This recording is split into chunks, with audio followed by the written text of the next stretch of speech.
nuclear arsenal.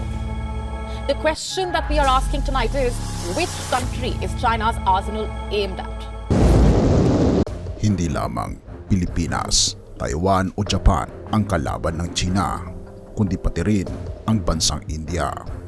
At napag-alaman ng India na nag-i-stockpile ang China ng mga nuclear warheads na umabot na ng 500 laban sa mga kaaway nito katulad ng Taiwan, United States of America, Pilipinas at ang bansang India. Halika, atin itong pag-usapan mga kaibigan. Ang China ay palihim na pinapalawak ang kanilang nuclear arsenal. Kung binabasa mo ang mga headline ngayon, malamang alam mo na ito. Ngunit ang tanong na tinatalakay natin ngayon ay aling bansa ang tinututukan ng arsenal ng China. Ayon sa ulat ng Stockholm International Peace Research Institute o CPRI, ang stockpile ng nuklear ng China ay lumago mula 410 warheads noong nakaraang taon hanggang 500 warheads ngayong taon. Sa loob lamang ng isang taon, nadagdagan ang China ng 90 warheads sa kanilang nuclear stockpile. Ngunit ang datos na ito ay huling nakolekta noong Enero 2024. Sino ang nakakaalam kung ilan pa ang nadagdag sa loob ng huling 5 buwan? Bakit nga ba nagdadagdag ang China ng mga nuclear warheads? At sino ang kanilang tinututukan? Ang China ay may alitan sa halos lahat ng kanilang mga kapitbahay. Ang China ay may hangganan sa 14 na mga bansa at may mga alitan sa halos lahat ng mga ito. Ang China, ang pangalawang pinakamalaking bansa sa buong mundo, ay may malaking kagustuhan para sa karagdagang teritoryo. Inaangkin nila ang buong Taiwan. Nakikipaglaban sila sa Pilipinas, sa Scarborough Shoal at Spratly Islands. Ang mga isla na ito ay nasa West Philippine Sea at inaangkin ng China halos lahat ng malawak na katawang tubig na ito sa pamagitan ng kanilang 10-dash line. Mayroon silang alitan sa ilang mga bansa tungkol sa mga pag-aangkin sa South China Sea, kabilang na ang Vietnam, Brunei at Malaysia. Ano ang plano ng China sa mga lugar na ito? At saan nila gagamitin ang kanilang mga nuclear weapons? Ang China ay nag-claim din ng isang bato sa Yellow Sea na tinatawag na Socotra Rock. Ang batong ito ay nasa 4.6 metro sa ilalim ng antas ng dagat. Inaangkin din ng South Korea ang nasa loob ng kanilang exclusive economic zone, ngunit nais ito ng China. Mayroon ding alitan ang China sa Japan sa Senkaku Islands na nasa East China Sea. Nakikipagtalo din ang China sa Indonesia tungkol sa Natuna Islands. Inaangkin ng China ang Paracel Islands na nakikipaglaban sa Vietnam tungkol dito. May hindi pa nalulutas na alitan ang China sa North Korea sa Sea of Japan. Mayroon ding hindi pa natatapos na issue sa hangganan ng Bhutan. Inaagaw din ng China ang 36 hectare ng lupain sa Nepal. Mayroon ding alitan ang China sa Russia sa isang 4,200 kilometers na hangganan. Nagkaroon ng mga labanan sa hangganan noong 1969. May mga alitan din sa India tungkol sa mga lupa sa Himalayas.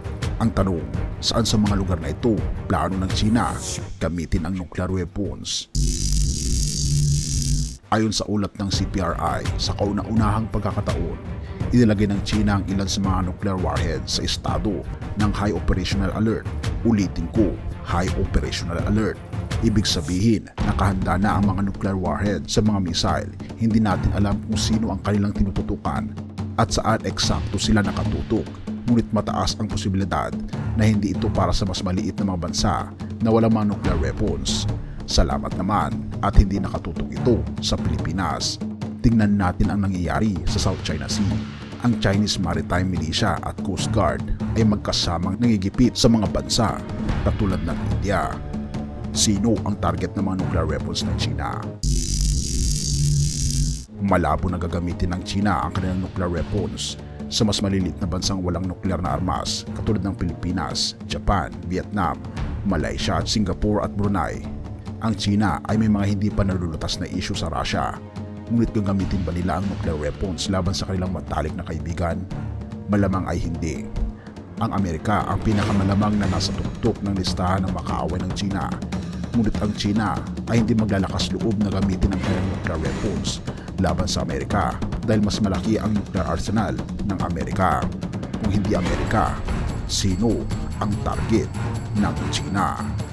Abangan ang mga susunod na pag-uusap patungkol sa bagay na ito. Mateo 24 verse 6 to 7.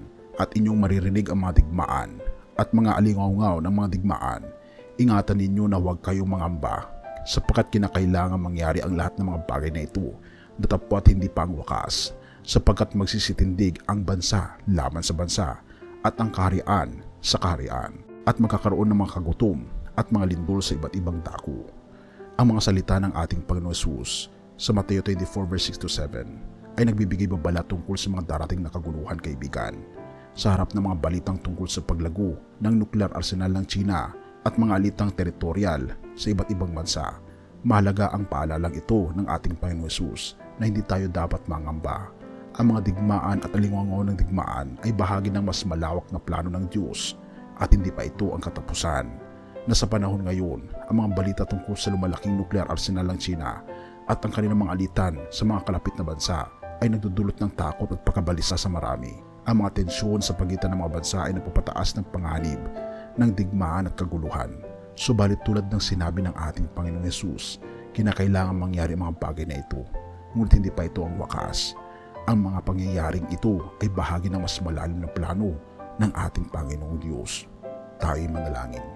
Ama naming Diyos na makapangyarihan sa lahat, sa gitna ng mga balita tungkol sa lumalaking nuclear arsenal ng China at mga alitang teritorial, kami ay lumalapit sa iyo ng may kababaang loob at buong pusong nagtitiwala. Panginoon, ikaw ang aming kanlungan at kalakasan, handang saklolo sa panahon ng kabagpagan. Sa oras na ito, aming idinadalangin ang bawat isa na nakikinig at nanonood ng balitang ito, pati na rin ang kanilang mga pamilya. Naway maramdaman nila ang iyong presensya at kapayapaan na nagmumula sa iyong pag-ibig. Palakasin mo po ang kanilang mga puso at isipan, at bigyan mo po sila ng tapang at katiyakan na ikaw ang may kontrol sa lahat ng bagay. Ama naming Panginoong Diyos, sa kabila ng mga kaguluhan at panganib na nagbabanta sa aming mundo, ipinapaubaya po namin sa iyo ang aming takot at pangamba. Naway maramdaman nila ang iyong gabay at proteksyon sa bawat hakbang ng kanilang buhay. Ilayo mo po sila sa anumang kapahamakan at bigyan mo po sila ng kaligtasan sa lahat ng oras.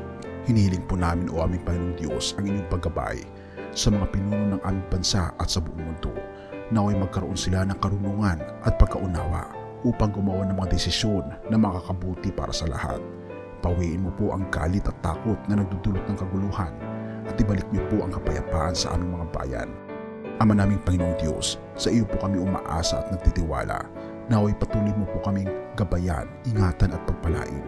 Salamat Panginoong Diyos sa pagdinig ng aming mga panalangin, at patawarin po kami sa lahat ng aming pagkukulang at pagkakasala, sapagkat ito aming samot hiling sa matamis na pangalan ng aming Panginoong Yesus. Amen.